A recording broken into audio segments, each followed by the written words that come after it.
Yeah, can you guys see us? Because we can't see ourselves. We just want to make sure. How do you fix it? I don't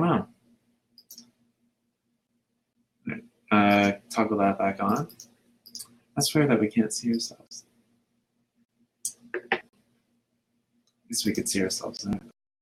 Wait. Oh, there we go. Okay, now we can see ourselves. That just makes me.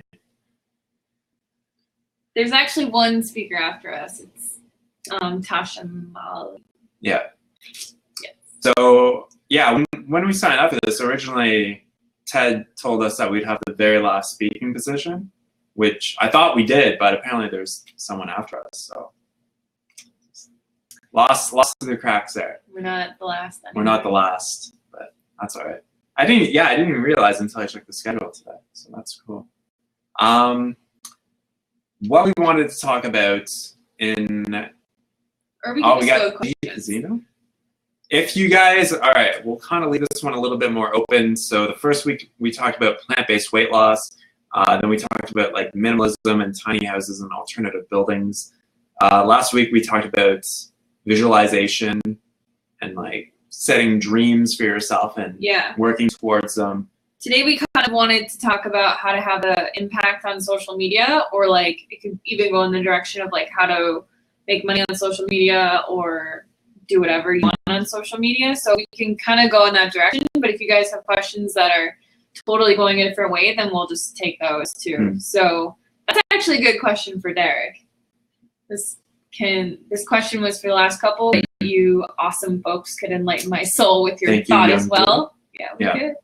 Can sex be an addiction? Are there long periods of time which absence will be needed?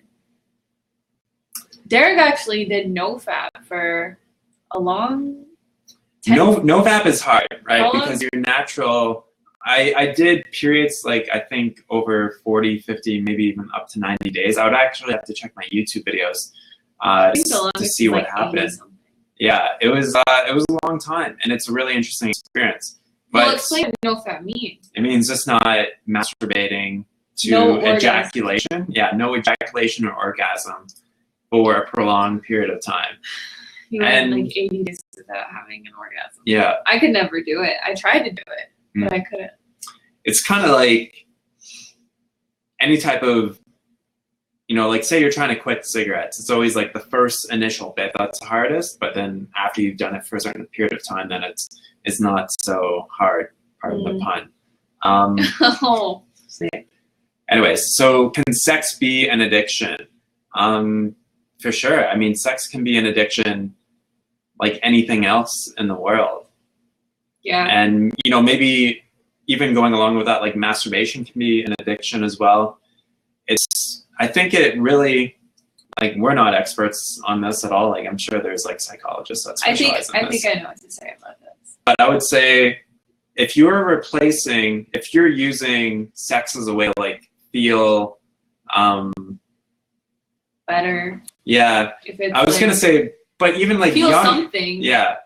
To feel something that you feel a void of. Like sometimes people will punish themselves with like sex, or they like hate themselves and they'll be like, I'm a filthy whore. Like I'm just gonna go sleep with whoever. Like sex can be like any addiction can fill some type of a void or be served as like punishment to yourself. So like if you have to feel like like how you feel loved is just through having sex, if that's like the only way that you know how to receive love, then yeah, like sex could be filling a void and be an addiction in that way, because you're not really like having sex for the experience of having sex. Like having sex for a reason and having sex out of passion and love and intimacy and all those things is totally different sex, And I feel like when you have sex for the right reasons, because you want to connect with somebody on like a deeper level and like all of those kinds of things, it's like real sex. Like, but if you're just having sex with somebody like just to have sex with somebody, or for a specific reason, or because you feel sad or you feel lonely or you feel whatever it is that you feel, then it can turn into an addiction. I would also, it's like, what is your like kind of going along with that there is like, what is your purpose behind it, or like how do you view the other party involved? So like, do you view the other party as like an object and you're just using them to get off? Yeah. Or is it like, I'm connecting with this person because I really want to connect with them? Yeah. I would say in my experience, when I was younger, it was much more the other person was seen, like it's very, I guess when I was growing up, I was kind of like, I kind of viewed sex and relationships a lot differently than I do now. And so it was much more like I just wanted to use that person as like an ego boost. Yeah, to feel better about to yourself. feel better, or to feel like you could just go have sex with whoever, like to prove something. Mm-hmm. And I think for a lot of young guys, that's a big motivating factor. Like with all that locker room talk that goes on, any of you have been following the election at all. But I mean, like that's very typical for guys growing up. Like I experienced it. Like my brother and his friends, like I hung around them a lot, and they were, you know, womanizers and like not like really bad guys, but they just slept with a lot of girls. So I kind of grew up kind of in that kind of mind space, and what I found was like my relationships were just awful, especially, you know, when I was in my teenage years or whatever, or early 20s, and there just wasn't really a lot of connection in them, and it was more just like, you know, get notch on the belt, or so to speak.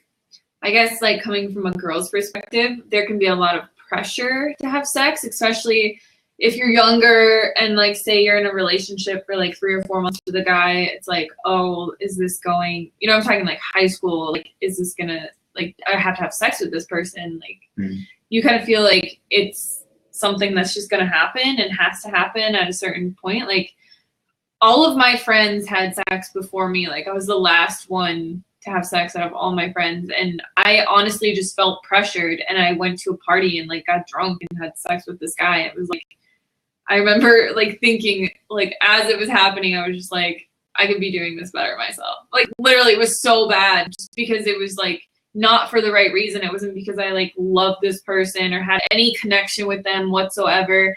I just didn't want to be like a virgin anymore. And like my friends saw me as like, oh, no one wants to be with Hannah and whatever, even though that's not even the reason. Like I was just pressured into it. I pressured myself into it because I didn't feel like I was like worthy of. So I don't know. It just sounds so weird, but yeah. So Young Bowie says, how do you succeed with social media without getting overwhelmed and doing enough? And how much time do you spend doing it daily? Did it get shorter over time with editing and putting out content? Because for me, it stresses me out and keeps me back from just living my life at times. Yeah. So I think social media, like it can, to me, I feel I use it in a way that helps me. So like I don't really, I mean, I think in every way people can get some type of like gratification or like social approval or whatever from it, but I really try to use it in a way to connect with you guys and like teach people, and not use it as like, oh, look at me, look at my life, like this is so grand, like I just need you guys to comment on my life every day, which is kind of why I think both of us stopped like daily vlogging and stuff, because there was a lot of pressure involved with like trying to do it, and it just seemed like too much, you know, like the other day I was at Safeway and there was a guy there with like 6 of his kids, and they were all at least under age 10, and every single one of them was looking down at either a phone or an iPad playing a game and had no idea like where they even were. I swear to God, they were all just like looking down at their phone. And I feel like a lot of us on social media and stuff, it's like we don't take the time to actually enjoy life and enjoy our moment, because we're more focused on capturing it and sharing it, especially with like Snapchat and like all of these media outlets, because we just want, I don't know why people post so much, but like obviously like there's, you know, wanting to share and then using it as another thing, like we were talking about with sex, but like using it because it makes you feel better about yourself or for gratification or for whatever reason. Because I feel like you really can overdo it. And we try and share as much as we can, but we're more, if you haven't noticed, we're not like on Snapchat every day, or we don't even really use Snapchat. We post on Instagram like a couple times a week and post like 2 videos a week because we're just more living our lives than trying to capture it all and share it, you know? And I think it also depends, like right now, for me, like on Life Inside a Box, there's not a lot that I can really film and record because we're kind of in limbo with like the septic company and getting building permits. Yeah. And so I know there are times where I'm going to be much more active and posting maybe 4 or 5 videos in a week, which is where I'd like to be. But right now it's kind of hard to generate content. So you don't want to like force it and just make videos that you're not really excited to make. Yeah. But I think the way to succeed, like he said, how do you succeed without getting overwhelmed? I think the way to succeed is to just be consistent. So like if you upload, like have a type of a schedule, like I'm going to post at least 2 videos every single week on YouTube. And if I want to post another one because I feel like there's a creative space for it, or I feel like there's something I really want to do in addition, then I'll do that. But the most successful people on YouTube that I watch, at least, like Jenna Marbles and PewDiePie, like some other YouTubers, Carly Bybel and like Beauty Taken In, like none of them post that much except for PewDiePie, but they're very consistent. Like every Wednesday, Jenna Marbles has a new video, no matter what it's about. And every week, you know that like some of your other YouTubers are going to be making content. So maybe it's not every single day or whatever, but quantity isn't always better. Like I feel like, I mean, if you have the creative drive and that much is going on in your life that you want to share every single day with people, then that's great. But to feel pressured that you have to do it because your channel is going to grow by X amount, or you're going to get X amount of followers, or this is going to happen because you're posting every day, and not it come from a place of like actually wanting to share that much, can really backfire. So I think oversharing is just because you think it's going to help you grow faster isn't a good way to like approach things. Doing things because you're authentically driven and, you know, coming from a place of creativity and like wanting to share that with your people, I think is the best way to go, because then it just has more power behind like the video or the photo or whatever it is that you're sharing, you know? And something else on Buoy, did it get shorter over time with editing and putting out content? So basically, like, as you get more proficient with anything, the amount of time that you need to spend on it to do the same amount of work is obviously less. So like over time, you know, your video editing skills get a lot better. Posting something to Instagram takes less time, I guess. Like it doesn't really take that long anyways, but specifically like video editing for YouTube. You know, when you first start, it's very kind of clunky and you're kind of figuring everything out. Yeah. But after you've been doing it for 3 or 4 years, like I've been, like almost 5 years, it's like it's very easy to do. And you just learn all the keyboard shortcuts so you can do things a lot quicker. And the whole process is, I would say, much easier to do. But then after a while, like there does come the feeling in where it almost feels like a chore to do it at times. And that's kind of annoying, and that's hard to deal with, because there's like times when I was building the house, I'm like, I don't want to record this, but I still do it anyways, just because like I want things to be like complete and final, but sometimes it's just annoying. Yeah. So next question from Diane. Have you wound up having a string of comments that got out of control on a video while you're offline? Do you feel compelled to check on them?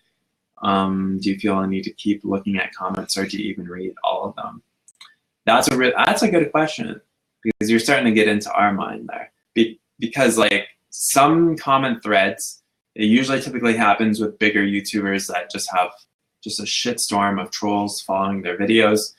But there hasn't been, recently I can't think of anything where like a thread of comments have just gotten out of control. Yeah. But I know on like old videos, like things that I posted like years ago, people will still be arguing with each other in the comments section, and I see the emails come through, and I just really don't care.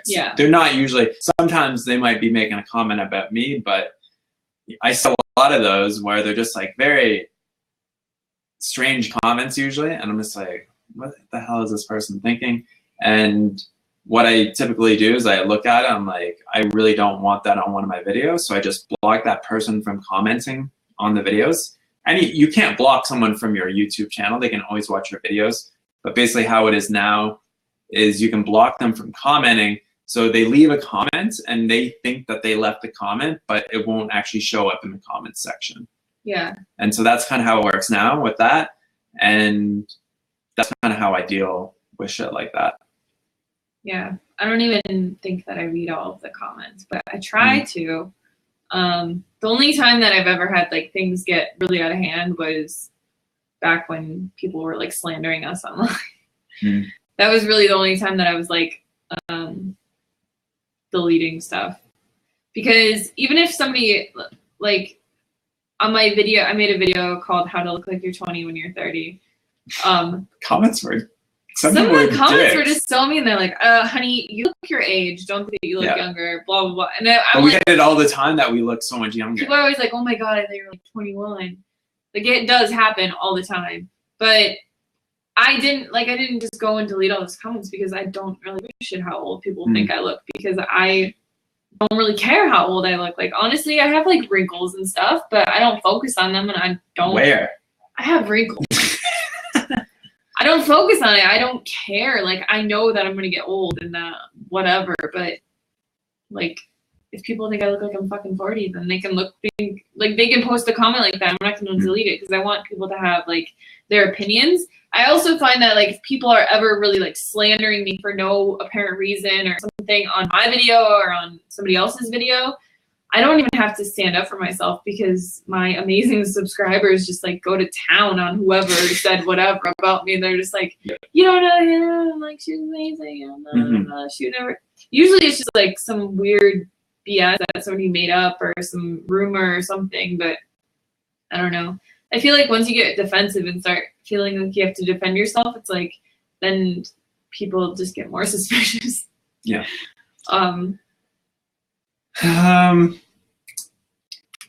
We'll keep going with your question, Diane, because those are some good points. Do you feel I need to keep looking at comments, or do you read all of them? I pretty well read every single comment that I get, just because it's very easy just to go through the recent comments and just kind of see what people are saying. For the most part, it's always positive. And I think we post videos because that's what we want, is like interaction with people. Yeah, absolutely. I think that's a big part of it. Is I like to hear from people that maybe I've inspired them or they've done something because of the videos, and I love hearing feedback like that. Then people, on the other end of the spectrum, like, compost toilets are the most disgusting thing in the world, and I'll never visit your house. And it's like people love to self-project.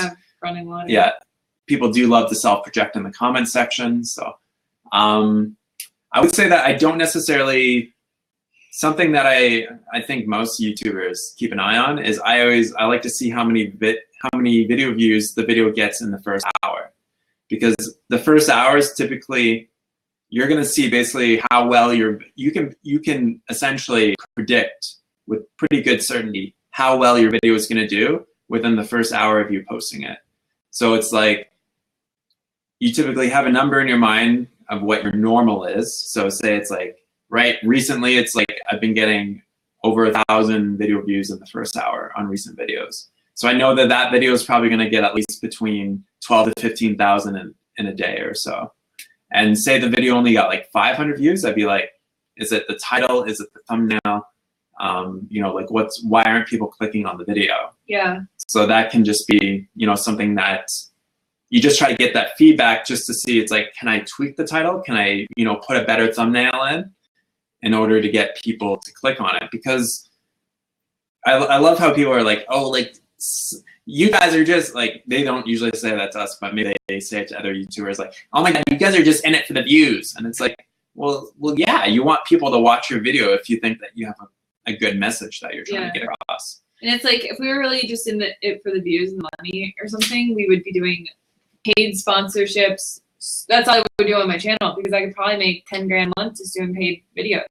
Like literally, but I'd be like, hey guys, I got my new Earth Balance butter. And so, like, it would just be so inauthentic. And like the biggest thing that I would hate to lose would be the trust of my subscribers, or like feeling like I feel like more my YouTube channel is more just expression of like my thoughts and my life and like my journey, because like 3 years ago I was 190 pounds basically on my YouTube channel, and now I'm like 120 something, and like just being able to inspire people through your life is probably one of the most great things that has ever happened to me, because like I don't know, I never thought I would be an inspiration for somebody or be able to help thousands of people and all this kind of stuff. So I would never want to lose that connection with my subscribers. And it's just funny when people are like, oh, you're all about the money. It's like, well, yeah, it is our business, but if we were all about the money, I would be doing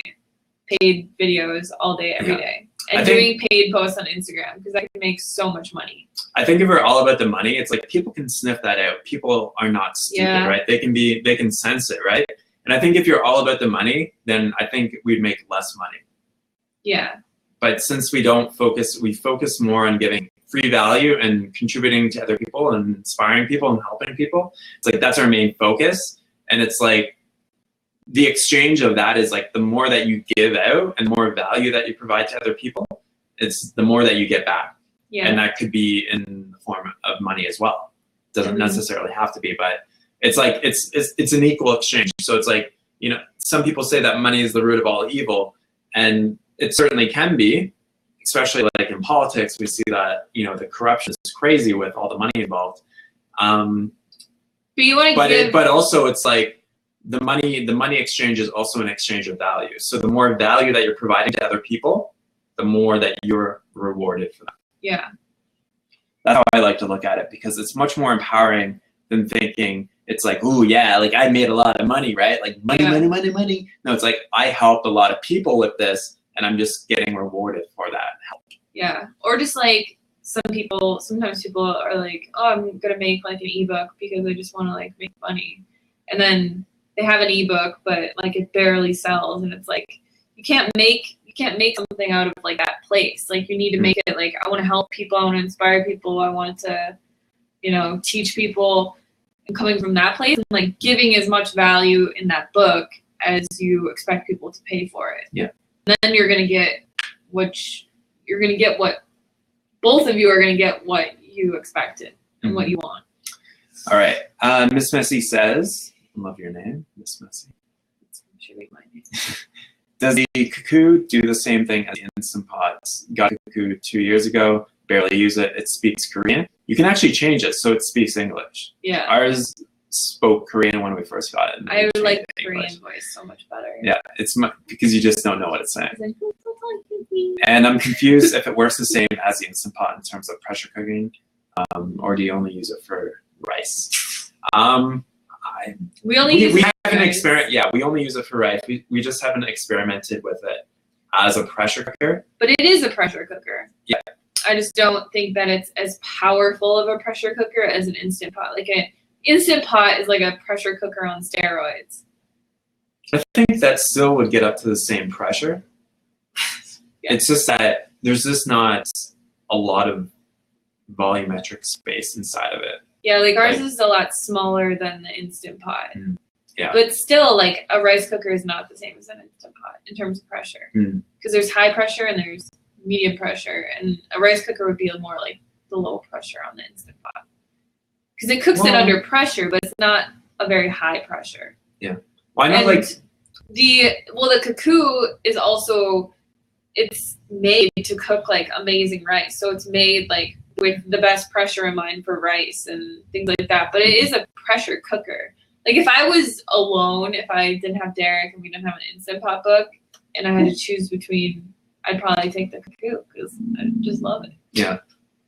I wouldn't say I would screw around with it and try recipes in it and stuff. Yeah. Get it to speak English first, like Google it, Google your model. But yeah, you can totally make some like stews and soups and chilies and stuff in it, but it's not gonna have the same time as an Instant Pot. You know. All right, young Bowie again. What are your thoughts on farming and agriculture, leaning more on the monocropping or just open farming, including rodents, snakes, and everyday creatures? Or do you buy a cat to get rid of them or removing them from the farm? That's a good question. The most regenerative and I guess the least amount of like external inputs, if you wanted to do like farming the proper way, like if you're looking at it from that aspect, is permaculture, like a permaculture-based farming where there's no, it's a self-contained system. So it's like all the water that you need is self-contained within basically the confines of the space that you're working with, as well as, you know, like you're not adding like extra fertilizers to the ground and stuff, like petroleum-based fertilizers. So the best way to do it would be more of an organic way that is, you know, focused on like permaculture principles. But the thing is that it would work good for like, you know, us growing food for ourselves like that. Yeah. It would work really well. But try telling some guy who's, you know, farmed the last 20 or 30 years the same way, using the same machinery, being like, you know what, maybe you should do it another way, where it's like you have all these big trees that you don't even use them for food, but they're there for like shade and, you know, adding nitrogen to the ground and creating mulch. And you tell that to that guy and he's going to be like, screw you.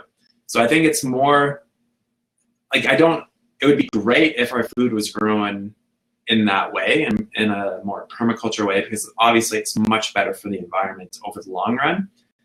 But I just don't. The way that food is grown is just like, even some of the dirtiest water like that they use to water crops and stuff is used on food. Like even in organic farming and stuff, like it can make people really sick. The way that our food is produced, it's not really that regulated between like the water that they use and the fertilizers that they use and like all the stuff that they use on our food. That's like one of the biggest things of why we want to grow some of our own food, is just because like if you have a tomato that you bought at the store and you growing at home, like they're totally different. But yeah, so also said, do you compost the composting toilet stuff in your fruit and veggie plot because you're eating so clean? So yeah, we will be doing that. Yeah, we have the book called Humanure, and you can compost everything together. Yeah, so food scraps and your own waste can all go and compost together. Raw veganism, we're like exactly the opposite of raw vegan. Yeah, we are cooked vegans to the max. To the max. Starch. That's like the basis of our diet. We barely eat any fresh fruit, really. We eat like dates, and I eat a lot of vegetables, but that's about it. Also, just because you did mention something good there, young Bowie, is like, would you include everyday creatures, like say like a cat, in order to remove certain rodents and stuff? It's very, there's a lot of like gray area, especially for people who say that all their food is cruelty free. Yeah. Like almonds are one of the most like cruel, actually just like nuts in general, like buying nuts is so, like they have to kill so many squirrels and stuff on almond farms and pistachio farms, and just because if they don't, they're gonna eat all the nuts. And like same thing with growing other crops and stuff. But so nothing's really like 100% vegan, I guess, unless you grew it all yourself and didn't kill anything ever. But like even transport, like, you know, deers are hit, whatever. Like it's. I don't know. But we did talk to a guy who he used to work on an almond farm, and he basically said, he's like, I've killed thousands upon thousands upon thousands of squirrels typically probably with a gun or something. I don't know exactly. There are other Traps. methods, traps and stuff, and just Poison. killing tons of animals so that you can have your almond milk. So it's like, Yeah. you know, maybe you tell that to a meat eater and they'll be like, well, you know, you shouldn't, who cares then, right? Like, just, you know, Yeah. live as you live, and I'm not going to change my life. But it's still, I would say it's still better than eating animal flesh, especially for the health reasons Yeah. and even the environmental reasons as well. Even though there's still a bit of a disconnect with the ethics there, just because it's like animals are still being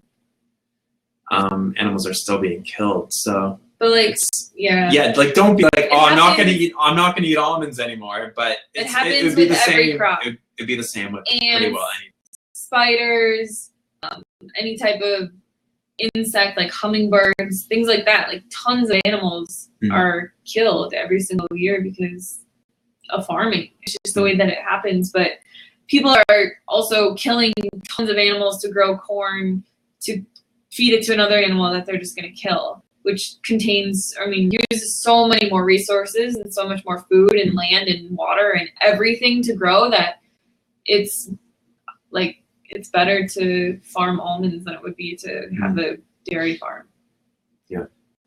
Yeah, the food system in general is just designed for Profit. The maximum amount of profit. They're not really too concerned with the land or the environment. Whether it's animals or it's potatoes, like literally, like the farmers just want to make money. Mm-hmm. And that's for the most, like we're talking about like the vast majority. There is obviously, you know, maybe smaller like permaculture-based farms that, you know, do actually grow food in a sustainable way. Because I do think that you can include, like you do want to include some animals with it because they can be part of the process as well. Yeah, like a circle of life. Yeah. And also, obviously, like animals, lots of animals die in the process of creating food naturally, just like through pollination and all that kind of stuff. Yeah, like isn't there like a wasp in every single fig? Yeah, and like Something just like all that. the bees that pollinate like blueberries and nuts and avocado trees or whatever. I don't know. I'm not like a freaking Scientologist or whatever, but you know, it just happens. It's better to kill. I mean, whatever. Marissa, did you see the Tim Sheep Hour on the Summit about water, how the quality of our water dramatically changes our health? Distilled water, I believe, is what he was talking about. Do you distill your water after you catch your rainwater? What do you guys know about distilled water and how to distill any water? So the great thing about rainwater is that it's already distilled. It's a natural, it's like that, like rainwater. And one reason why, obviously we're going to use it solely for our drinking water with a little bit of filtration, is because it's like the best, it's like one of the best sources of water that you can get. Because it's just natural. It's just, it's clean, and it's very low in a lot of the things, like especially like say you're to pump water from the ground. It's full of, you know, heavy like minerals, and it's always known as very hard water, right? And my mom was like, yeah, rainwater is like really soft. And it's like, yeah, like it's just normal natural water. So people take like the rainwater will fall, go to the ground. People will pump it out of a well and then distill it.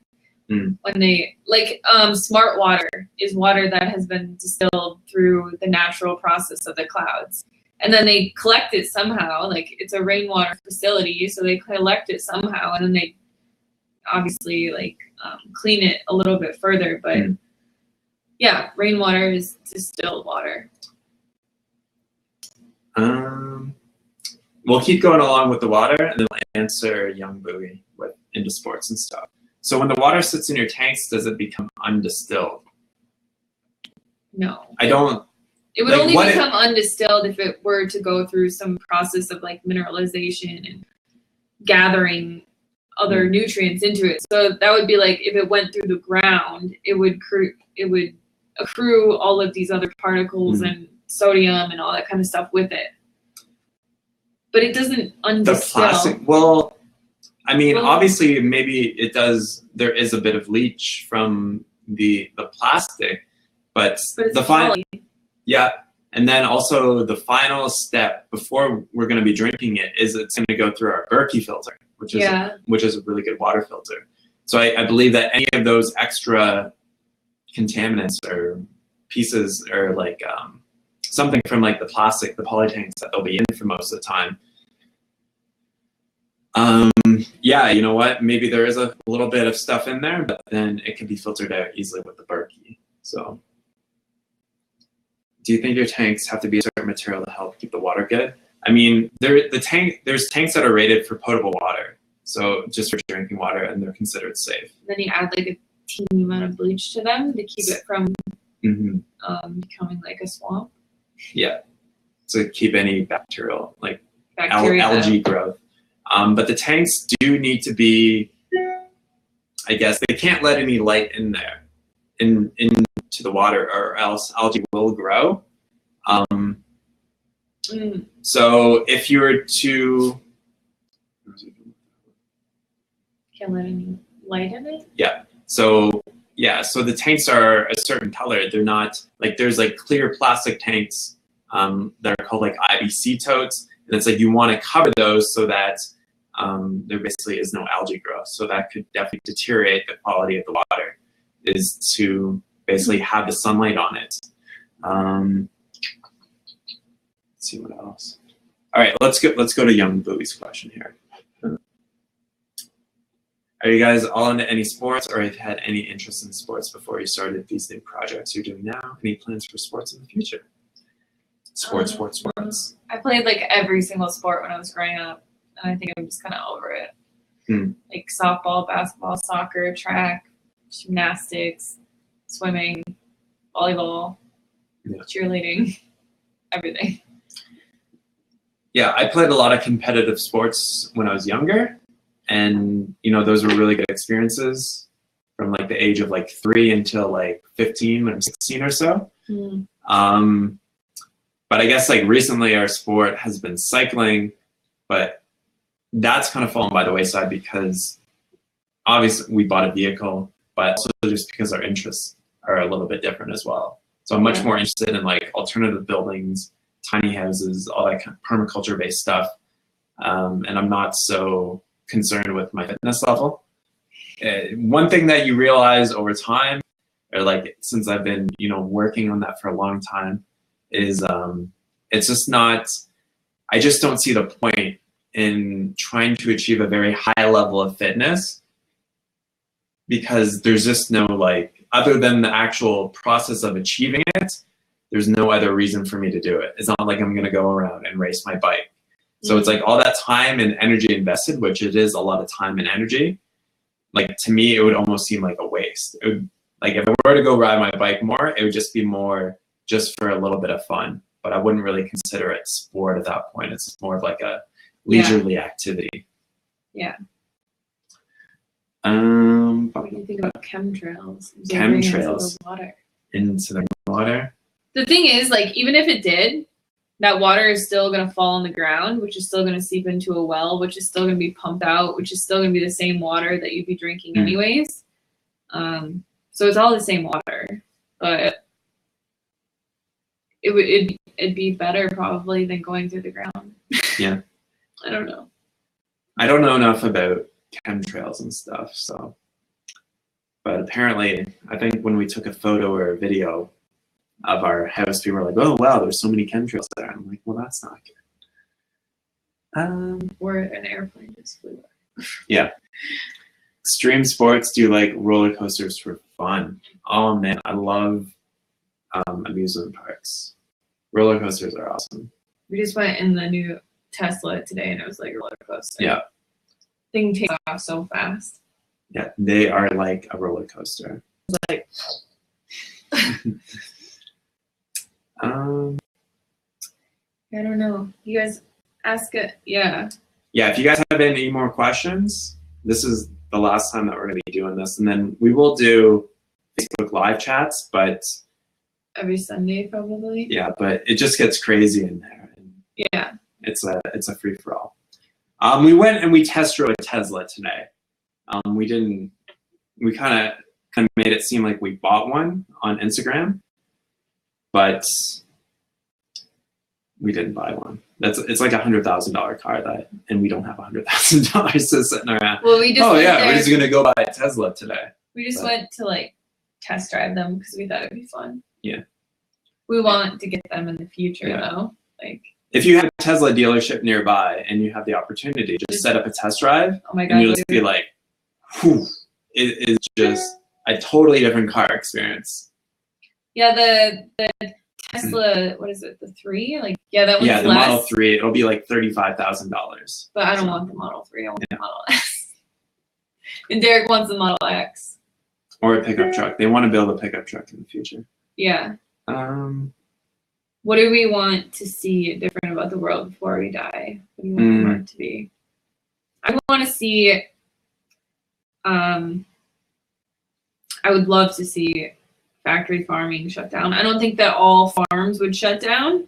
Like, I honestly don't think the entire world would ever go vegan, just because I feel like the entire world would never be one thing, you know. But to see factory farms shut down and maybe only like smaller farms and farms where animals are actually treated well and like they do the killing and all that stuff there, like I feel like that is something that could be possible. But factory farming is just one of the worst things in the world for me to like know that it exists. Just the process that animals go through. Like, I would love to see people go in a more plant-based direction. Like, I could see people getting the majority of their diet being like whole plant foods, like 80 or 90%. That's what I would love to see. Obviously, I would love to see all animal suffering end and all, you know, human suffering end and all of that stuff happen. But I like to be realistic, and I would just like to see Factory farming. Yeah. That's a good question, Marissa. I was just thinking about it. I would just love to see people be inspired and take action on things that I've created. So like based on, you know, videos or books that come out in the future, it's like I would love to like see somebody do kind of like what we're doing. Yeah. And just to kind of see that ripple effect of other people being inspired by what we do and them going into their own life and being like, all right, I'm going to do this too. Yeah. Like I would be like, that would be really cool. And I would definitely feel like I've made like a difference because, you know, these people were not going to do this before. Then they're like, all right, we're going to do it. And then they do it. And I would feel like at that point, I'm like, yeah, like I definitely, you know, made a mark. I definitely made an impact in the world. I feel like anytime like one of you guys like tags us on Instagram of a photo of some recipe you made, or that you're gonna like build a tiny house, or that you like bought a bike, or like anything that you do, it's just like, wow, like I made an impact on this person's life. So I think that's really great. Next ebook will be coming out November the 11th. Hold us to that date. It's got to come out by then. Yeah. So that'll be Hannah's Weight Loss Guide. November 11th. It's our 1-year wedding anniversary. Yeah. It's getting up that sweet. Did you used to be raw vegan? If so, why did you stop, or were you raw till 4? I don't think either of us were like, yes, I'm a raw vegan, but we tried a raw diet. Failed miserably many times. Did not like it. Yeah. And then failed miserably on raw till 4.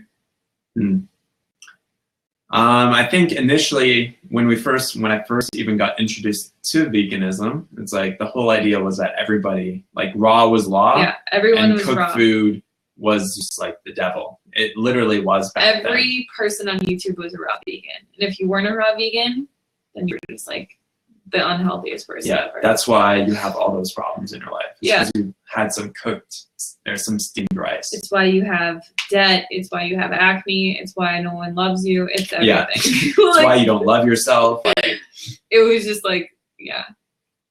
And then raw till 4 kind of happened. People were going more in a cooked direction. I was actually like one of the first girl YouTubers to do like this. I was actually like one of the first YouTubers to do the starch solution, and people were like, "Oh, I didn't know you could eat like all cooked," because it was like such. I mean, that was only like a year after everyone was a raw vegan, so it was just like. But yeah, raw veganism. Obviously, some of our friends do it. Ted does it. Ted and Elise.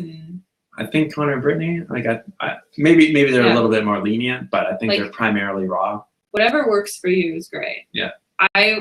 If I wanted to be a raw vegan tomorrow, Derek would be like, "Have fun with that." Yeah. But it's not like we break up over it. No.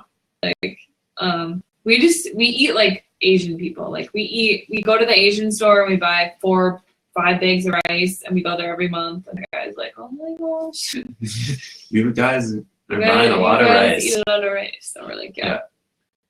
And I just love cooked food. Like we eat so much rice. Yeah, but we try to keep it clean. So, we don't eat out. Whole foods, healthy. I eat a lot of vegetables. Derek does not. I gotta eat more vegetables. He literally just eats starch. Yeah, and that's it. Starch and legumes and maybe some dates. Yeah, and some dates. Yeah, dates in the evening are nice. So we got some really good ones from 7 Hot Dates because they're just in season. Oh, we're getting more too. Young boy. Apparently, it's young boy. Bowie. Bowie. But we'll call you Bowie. Have you seen the Unity doc on Netflix and the Tesla that collab with the NASCAR racing lady? No, I haven't seen that. What's it called? It's called Unity. So. Oh yeah, we should watch that. We'll have to definitely check that out. Can someone who wants to do the same things as you both are not by oneself being a single person? I think can somebody? Yeah, I mean, personally, I feel like I wouldn't be able to do what we do without Hannah, and I don't know if she feels mutual. No. But like our success is like our success. It's not like I did it or she did it. We both bring so much to the table. Mm-hmm. Like obviously, one of the big reasons that we're successful is because of like my weight loss and stuff. And because I'm a girl and like things like that. But there's so much that you guys don't see behind the scenes. Like I would not have any ebooks or anything if it wasn't for Derek. I wouldn't have a website. I wouldn't have. You'd still be releasing them on Blurb. I wouldn't have anything. Like literally, he does everything behind the scenes and like all that kind of stuff, and has like the best ideas and just like. We're so much better together. We have so much more impact together because we can actually, like, he's not the greatest at like taking photos and like editing stuff like that, but like making food, like that's like my side of it. But yeah. So you can certainly do things by yourself, but you may have to just leave that space open. Yeah. But I mean, like, you may have to hire or contract other people to do certain aspects that maybe you're just not that good at. Yeah. So, but yeah, one person can do a ton by themselves for sure. So many people do. We're just better together. Yeah. Miss Messy, would you ever do another big cycling trip, maybe together with Hannah, put the dogs in your pockets? No. No more big cycling trips. It's never going to happen for me. Well, yeah, not for her. For me, I'd love to ride across Canada, but I highly doubt that I would do it. Our friends did it. I've done 3 very large bike tours, and I feel like I've done enough, and I don't think I would really enjoy it as much as I did in the past. It was more kind of like out of necessity and like very like adventure. He probably will when he's like 60. He'll be like, I'm gonna go ride my bike across Canada. And I'll be like, okay. 30 years from now. 30 years. We'll be flying in cars by that time. Probably. Are we going to the Bike Fest next year in June? No. We'll never probably be at the Bike Fest unless we were in Thailand at the same time. Like we might go and be like, hey, Harley, how are you? Yeah. Not even Harley, really, just Harley now. Yeah, just Harley probably. I think the world would be vegan one day. No, what I mean, can someone live your lifestyle like building the tiny home, living a single life? Yeah. Sure. course. evenings, weekends. But it'd be easier.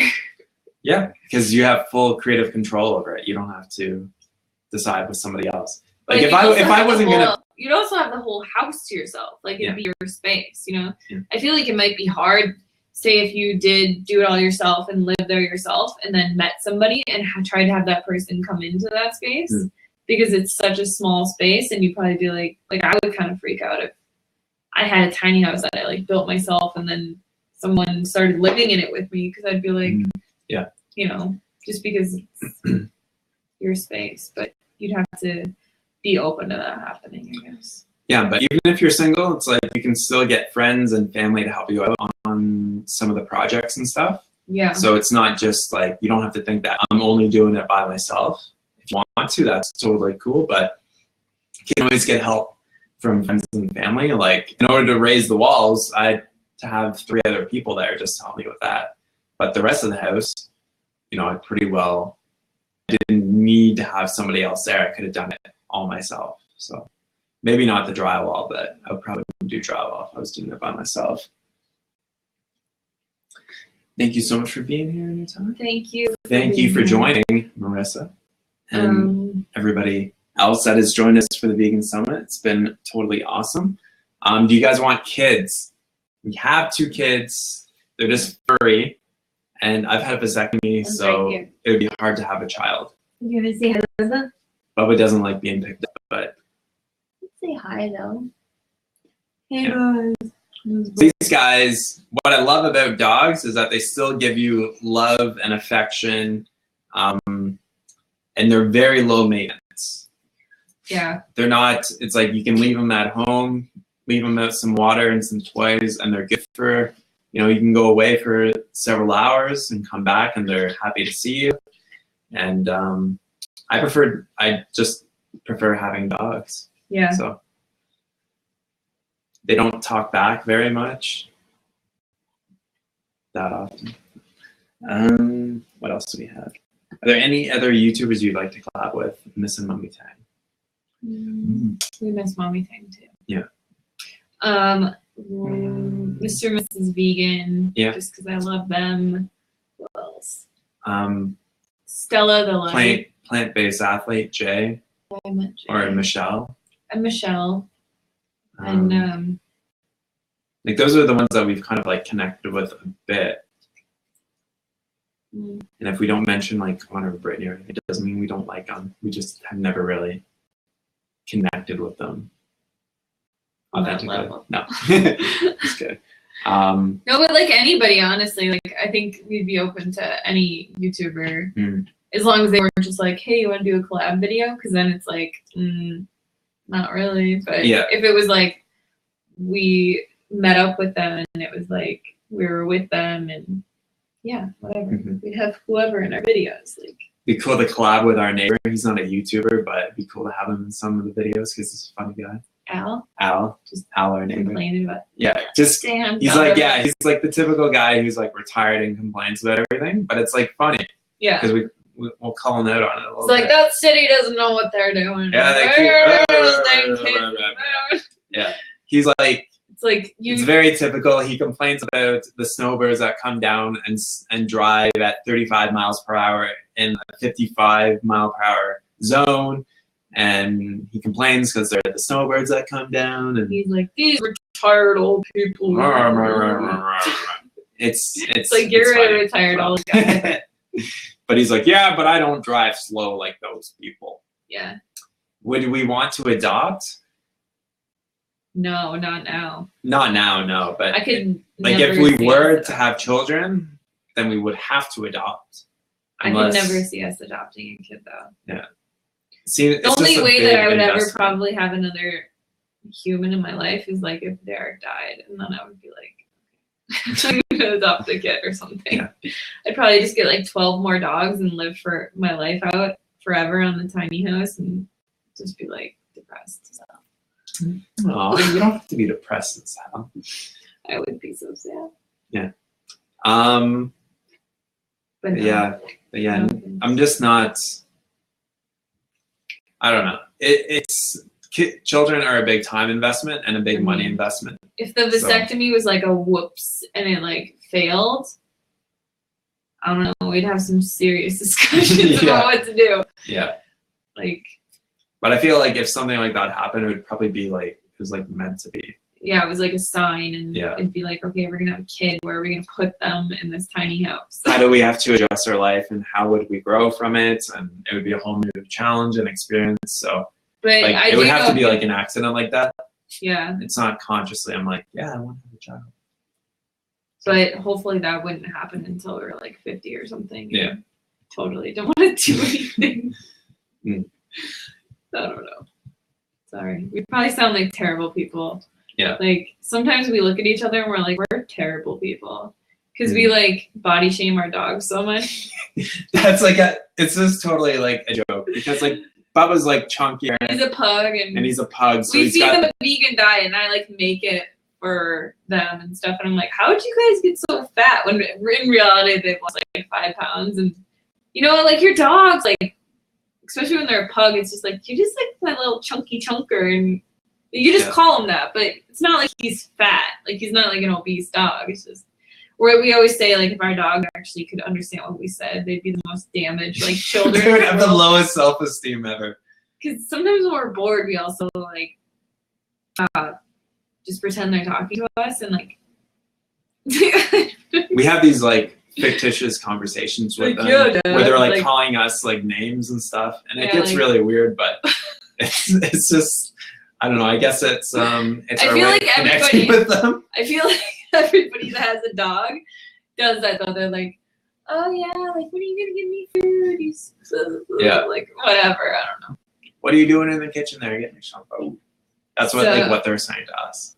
Our cat. So what happened with our cat was when I initially got Dewey and he started getting a little bit older, like a month or 2 old, he started really, like him and Bubba would be so vicious to the cat and I could not stop them no matter what. So she was always hiding, always. Like I would forget she was even there until she'd like jump up on me in bed, because she would always jump up on me in bed every night and like lay on my stomach and I would pet her, and that was like the time I had with her because it was like the only time she wasn't hiding. What happened though was when we lived in Minnesota, we wanted to move to Hawaii. And oh hey Tasha. Oh hey, I didn't know this was gonna happen. Keep going. I just keep going. Okay, so we wanted to move to Hawaii. We had to get the dogs like tested for rabies and all this kind of like weird stuff because in Hawaii they're a rabies-free island. So we knew that we couldn't take the cat with us because of the relationship that they all had. So actually one of our subscribers adopted her from us, and she had always wanted a cat. And it was like her and her husband's like 5-year wedding anniversary and stuff, and they just love her to death. And she's the only animal there, so it's a lot better for her because she's not being like picked on by other Bubba animals. and Dewey. Sure. Yeah. So that's what happened to her. Yeah. She's in a much better place now. She is, yeah. And She'll be much happier. And I think the dogs are happier without her as well. I don't know. Thank you guys. No Stories and stories and stories, stories killing the questions, just like anybody was saying. And hilarious about what you're saying to your dogs. And if they understood what you said, they have the lowest self-esteem. That's hilarious. People actually knew how weird we are. Like they'd be like, "Wow, this is a whole other world." Like we make fun of our dogs because they have fupas. Like fupas, like where your belly like hangs over your pants, and like they don't have fupas, but we're just like we'll grab it and be like doing. And we call them like fupa 1 and fupa 2, and it's just it's weird. But the stuff that's back to us is vicious.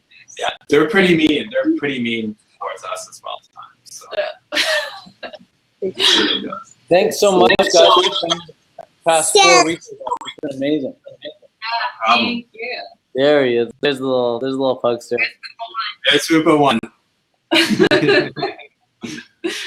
Love it. Thank you so much. And we should connect when this week is over. We'll wrap it with the week. We're gonna close the session down and then bring Tasha on now for her own private sector. All right. Thanks so much for listening, everybody, and your comments. It was beautiful. You guys were awesome for the last part that I got to see. Yes. All right, session is about to end. Guys, mark session over and stop this broadcast. Boom.